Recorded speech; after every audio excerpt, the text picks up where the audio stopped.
the hieroglyphs, the Egyptian hieroglyphs, they were called as the writing of birds. Bird glyphs or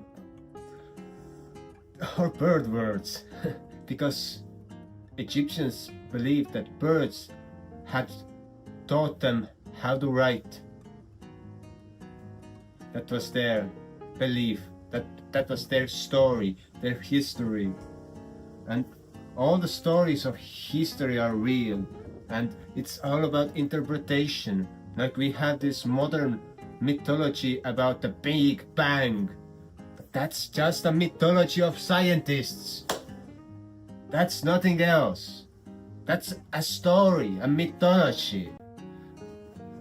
Another one where there was a bird who came to our homestead on top of our apple tree, and she laid 3 eggs. One became the sky, one became the earth, and one became everything that is between them. And then there's another version where she laid 7 eggs, and all the stars and stuff came from there. But that's also Big Bang theory.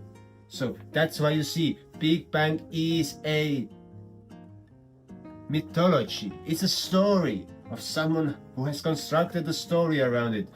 But when we tell the ancient stories of a bird coming and laying 3 eggs or 7 eggs, our imagination is more vivid, and we can learn those stories within ourselves, that it's our automatic response of understanding how the world works.